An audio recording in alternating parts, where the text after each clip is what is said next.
Bueno, acá lo que tenemos es la clase relacionada a la biomecánica articular. Van a ver que hay diapositivas que dicen importante, esto es lo que van a tener que saber. Como les anuncié en la clase, vamos a dejar de lado la parte del cóncavo y convexo de las articulaciones, el movimiento intrínseco específico de cada articulación. Sí hay que saber diferenciar los movimientos ostocinemáticos y los movimientos artrocinemáticos. Tenemos que poder diferenciar cadena abierta de cadena cerrada con todas sus características. Tenemos que poder detallar los componentes de una articulación.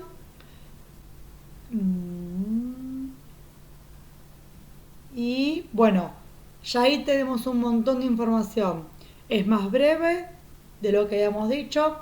Aprenderse todo. Bueno, un poco de esto hablamos el otro día cuando ya empecé a adelantar la clase.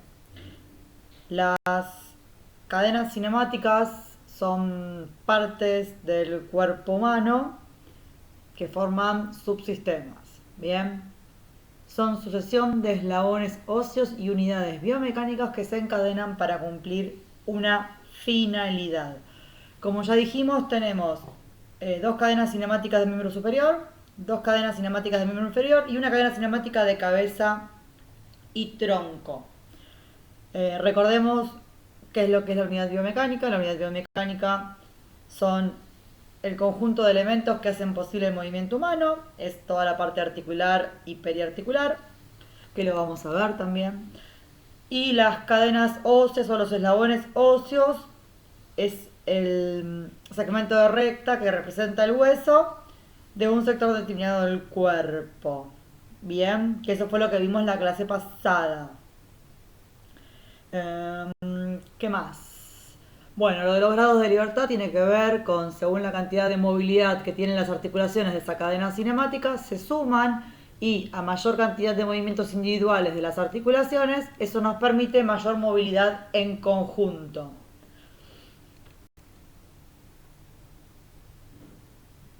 Bueno, esto también creo que lo vimos el otro día. Movimientos de las cadenas cinemáticas. Pensemos que las cadenas cinemáticas es todo el miembro superior, todo el miembro inferior. Bien, rotaciones.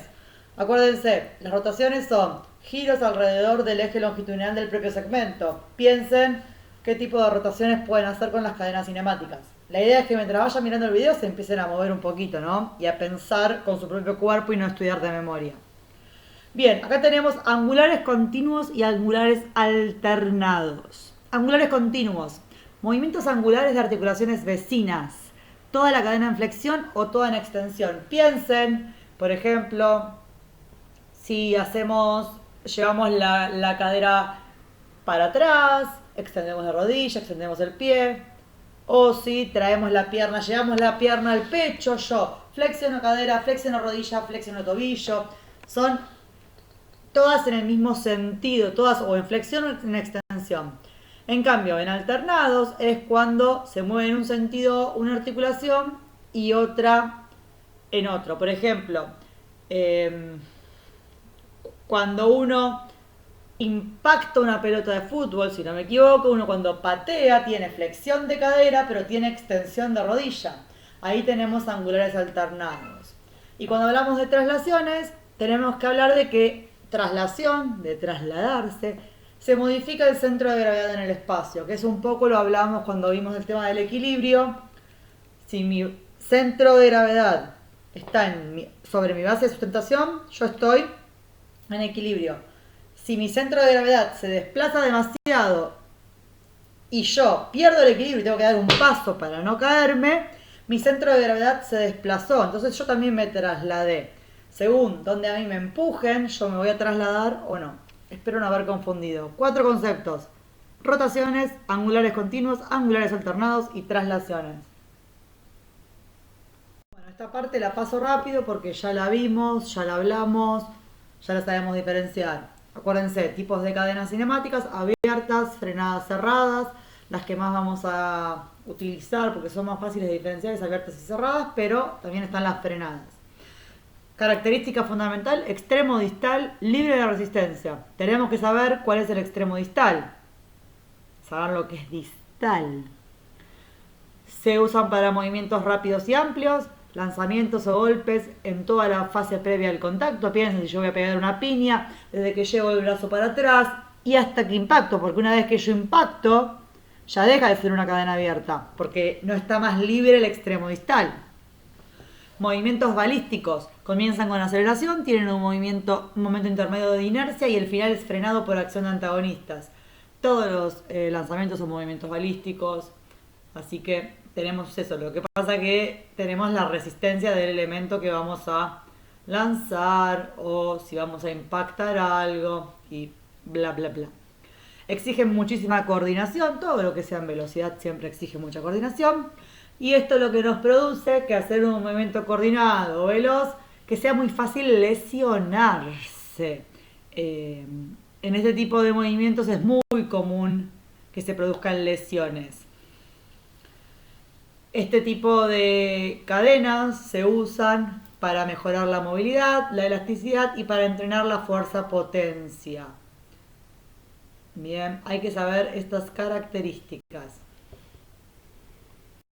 Acá continuamos con el tema de las cadenas cinemáticas frenadas, donde lo importante es que el extremo distal tiene que vencer una resistencia, cargas leves. Permite movimientos explosivos, fuerza, velocidad. Acá tenemos los lanzamientos, piensen en el lanzamiento de una jabalina, el lanzamiento de un disco, el lanzamiento de una bala. Y abajo también dice, músculos agonistas son pretensados para lograr una mejor posición mecánica. Acuérdense que el tema de la pretensión lo habíamos visto como un principio de la biomecánica. Si yo tuviera, piensen que tenemos que hacer un movimiento a gran velocidad, con la mayor fuerza posible. Si yo no tengo mis músculos activos, con una buena tensión, un buen tono muscular, es muy posible la lesión, más si traslado una carga. Por último tenemos las cadenas cinemáticas cerradas. Lo que tenemos que pensar, el extremo distal no vence la carga. Empujar una pared. Cuando yo quiero empujar una pared, no voy a poder. Pero pensemos, si yo me pongo en posición para empujar, yo lo que tengo generalmente es flexión de brazos, hombros. Entonces yo quiero empujar la pared. Yo hago fuerza contra esa pared. La pared no la voy a mover. ¿Qué es lo que va a pasar? Mi cuerpo se va a empezar a alejar de la pared. Yo lo que va a pasar es que se va a movilizar mi centro de gravedad. Es el típico ejemplo de una flexión de brazos. Yo quiero empujar para abajo, pero en realidad lo que hago es subir mi cuerpo. Lo que se modifica acá, que lo vamos a ver más adelante, es el punto fijo y el punto móvil, que es lo que ustedes van a tener que tener en cuenta. También van a tener que tener en cuenta el tipo de fuerza que hacen. Si es lo mismo trabajar desde parado una flexo-extensión de la pierna o trabajarlo mediante una sentadilla. ¿Qué tipo de peso estoy moviendo? ¿Qué tipo de fuerza estoy haciendo? El objetivo puede ser movilizar el centro de gravedad del propio cuerpo, como dice ahí. Entre una sentadilla yo lo que hago es movilizar el cuerpo de mi centro de gravedad. Y los movimientos suelen ser mucho más estables. Recuerden que las cadenas abiertas eran muy inestables. Bueno, esta diapositiva la vamos a hacer más breve y congruencia es cuando muchos puntos de una superficie se ponen en contacto con la mayoría de los puntos de otra superficie. Y algo incongruente es cuando pocos puntos de una superficie se ponen en contacto con pocos puntos de la otra superficie. Acá lo que teníamos eran diferencias a nivel de las cápsulas, a nivel de los ejes, todo eso no nos vamos a volver locos. Lo que tenemos que tener en claro el concepto es la palabra estabilidad, si la relacionamos con algo congruente o con algo incongruente, que un poco lo hablamos el otro día en el vivo. Recordemos que cuando algo es congruente va a ser más estable, pero a mí la mayor estabilidad me va a producir menor amplitud de movimiento o menor cantidad de movimiento. Un poquito lo vamos a ver en articulaciones eso. Bien, tengamos en claro, cuando algo es incongruente no es estable, pero hay mayor cantidad de movimiento. Así que relacionemos la estabilidad con la congruencia. Bueno, a ver, acá lo que tenemos es la parte de las articulaciones.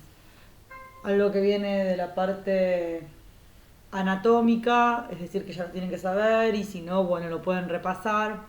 Con grados de libertad nos referimos a cantidad de movimiento que van a tener. Uniaxiales, que van a estar en un solo plano y en un solo eje esos movimientos. Biaxiales, dos planos y dos ejes. Triaxiales, tres planos, tres ejes. Y las planas entran en ningún lado, porque la verdad es que se mueven hacen todos los movimientos, pero no tienen ningún plano, ningún eje específico. Así que ahí no van a estar dentro de las triaxiales también. Entonces, ¿qué tenemos? Como uniaxiales, todo lo que es trocoide y troclear. Y ustedes van a tener que ver cuando veamos qué tipo de articulaciones pertenecen acá y qué movimientos pueden hacer. Porque si yo analizo un movimiento, voy a poder decir, bueno, tal gesto motor sucede en tal articulación, tal movimiento. Y eso es lo que tienen que sacar de este cuadro. En encajes recíprocos o condilias, ahí dice sellares o condilias. Bueno, a ver, ¿qué pasó acá? Tal movimiento, en artrosis lo mismo. Disculpen. En las no sinoviales, que es otro tipo de clasificación, las anteriores son las sinoviales, vamos a tener que estar unidas. En el caso de tejido fibroso se van a clasificar en sin fibrosis, o en sin artrosis, o en sin desmosis. Vamos a ver bastante poco de esto, pero hay que saber, hay que tener en claro que existe. Las cartilaginosas vamos a tenerlas sin condrosis, veremos algún que otro caso capaz. Y a nivel muscular vamos a tenerlas sin sarcosis, que la vamos a ver cuando veamos la parte del hombro. Saber que hay diferentes movimientos según el tipo de articulación. Bueno, acá tenemos de nuevo la palabra osteocinemática, que un poco la habíamos nombrado cuando hablamos de la definición de lo que era la mecánica. Y la osteocinemática entra dentro de la dinámica. Bien. Acá lo que vamos a ver es, de una forma descriptiva, cómo se mueven los huesos en el espacio.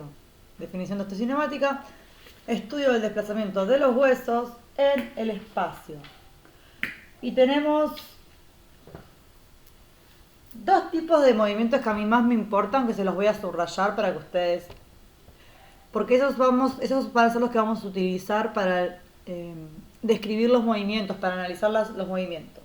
Son los giros o rotaciones alrededor de su propio eje, cuando un miembro o una cadena haga giro o rotación, y los balanceos, que son movimientos angulares en otros dos planos y con otros dos ejes.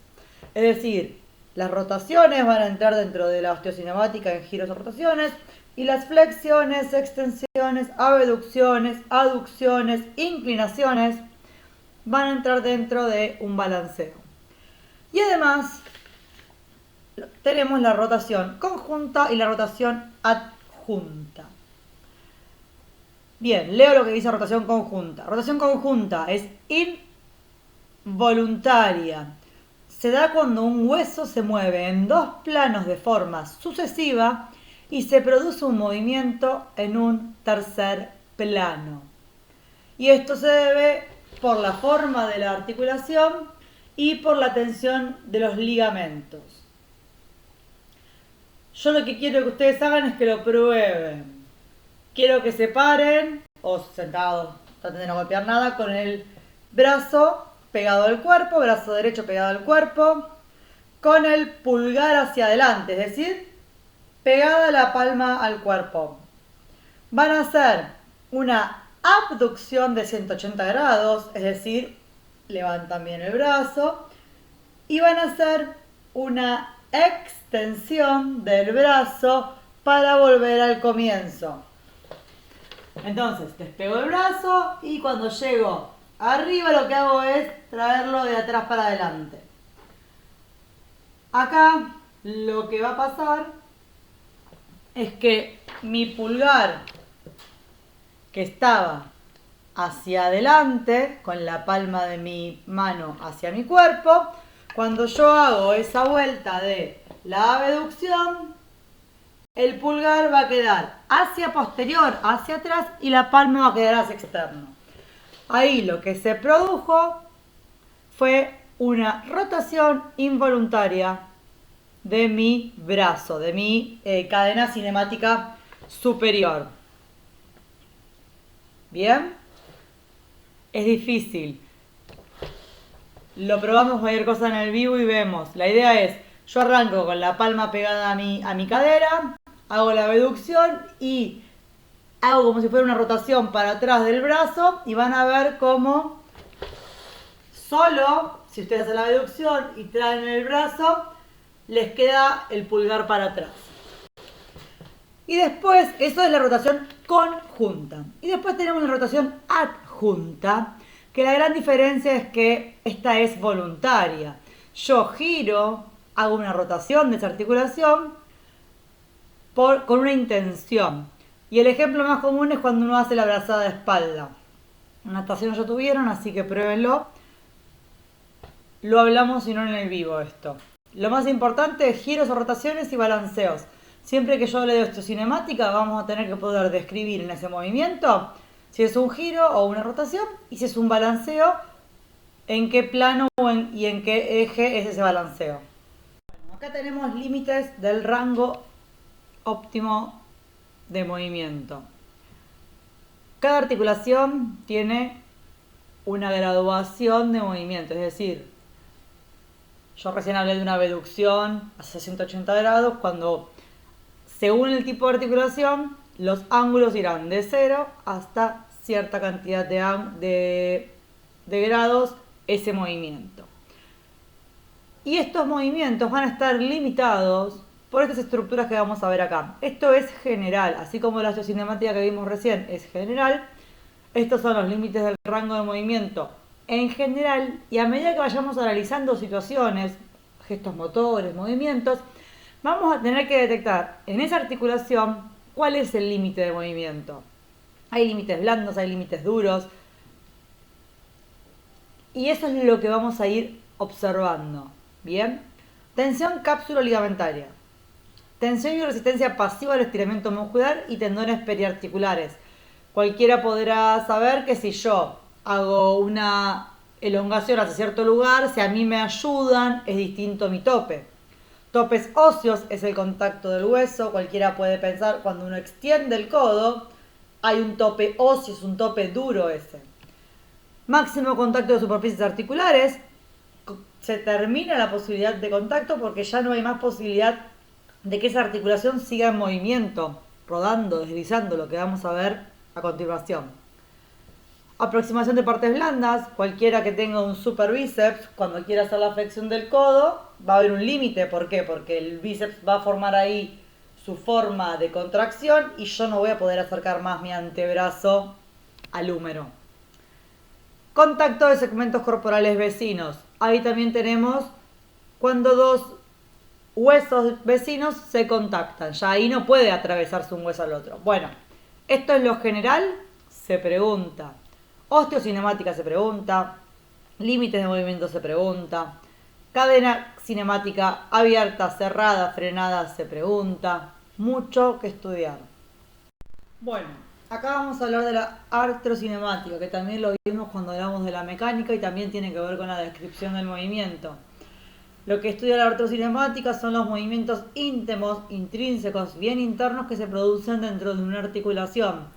Nosotros vamos a observar la osteocinemática, pero vamos a tener que analizar la artrocinemática. Acá va a depender, estos movimientos que vamos a describir ahora van a depender de qué tan congruentes o no sea una articulación, donde, por ejemplo, si una articulación es muy incongruente, va a tener más lugar para rodar que para deslizarse. Recuerden que cuando hay incongruencias el deslizamiento es muy poco. Así como si la articulación es muy congruente va a haber un buen deslizamiento. Ejemplos nada más. Los movimientos que vamos a tener que analizar son deslizamiento, que ver o que describir, son deslizamiento y rodado específicamente. También hay rotaciones, pero como tienen que ver la rotación, lo que dice ahí, muchos puntos de una superficie se ponen en contacto con uno de la otra. La rotación lo que son los giros, es el reflejo de los giros. Es un punto que va a ir tocando otros. Lo que nos va a importar es que es en un plan, el plano y el eje en la parte de la cinemática. A nivel de deslizamiento y de rodado, tenemos que poder diferenciarlas. Deslizamiento es cuando un punto de una superficie se pone en contacto sucesivo con muchos puntos de la otra. El ejemplo típico es cuando yo voy manejando, clavo el freno, esa rueda se congela y ese punto de la rueda va a deslizar, va a desplazarse por un montón de puntos del asfalto. Bien. Cuando hablamos de rodado, es cuando puntos de una superficie van tocando puntos de otra superficie homólogos. Puntos simétricos vendrían a ser. Cuando yo voy manejando, mi rueda va girando y al mismo tiempo cada parte de la rueda va tocando simétricamente un punto del asfalto. Ahí tenemos lo que vamos a ver ahora. Acuérdense, esto lo hablamos, tiene que ver con deslizamiento y rodado. Vamos a tener que poder detectar qué es lo fijo y qué es lo móvil. Sigo explicando.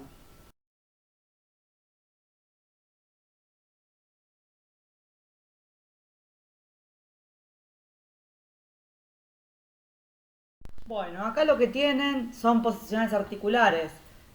Tenemos posición cero, que es la neutra anatómica, posición de reposo o posición de bloqueo. La idea de esto es saber qué características tienen o en qué momento se da cada una. En la posición de reposo, como está todo mucho más relajado, también hay mucha más posibilidad de que eso se lesione porque no hay ningún tipo de tensión.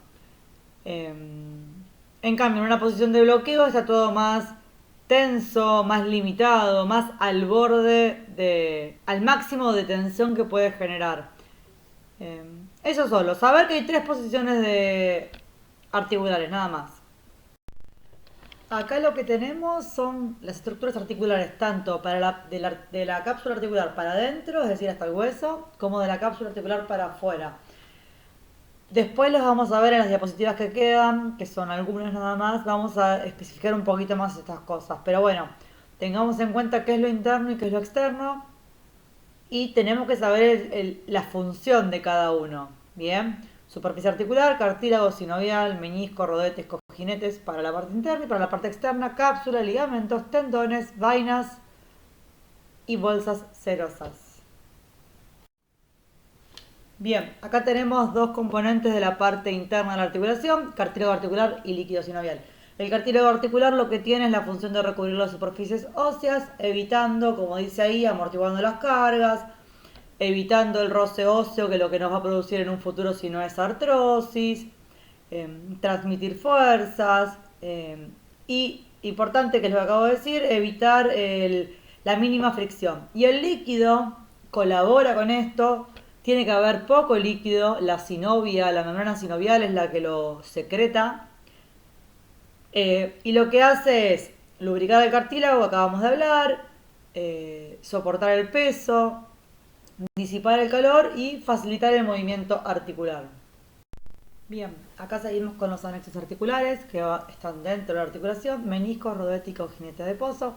Ahí dice bien lo que hacen, el menisco lo que va a hacer es como armonizar o nivelar la superficie articular. El rodete va a ampliar la superficie articular, lo vamos a tener en la cadera, en el hombro. Entonces va a hacer que esos huesos se puedan mover con menos riesgo de que se desarme la articulación, se luxe. Y el cojinete de pozo lo que hace es rellenar espacios, tratando de que no se limite el movimiento y que tampoco haya un exceso de líquido. Ahora pasamos a la parte externa de la articulación, donde tenemos la cápsula y los ligamentos. Las cápsulas están formadas por fibras de colágeno y de elastina y según la necesidad de movilidad que tengamos en esa articulación, tendrás más contenido de elastina o más contenido de colágeno.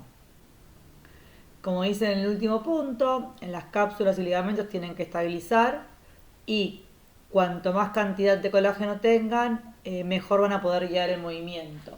Pensemos la movilidad de una articulación del hombro y la movilidad de una articulación de la rodilla, por ejemplo. Cada uno tiene que pensar en dónde necesitamos más movilidad, dónde más estabilidad.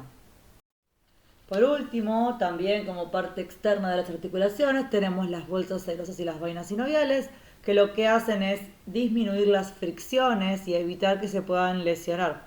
Pensemos, si una soga raspa un árbol, se va gastando la soga y se puede cortar. Bueno, pasa exactamente lo mismo con los músculos y con los tendones. Bien. Es muy similar la estructura de las bolsas y de las bolsas más que nada a lo que es el líquido sinovial.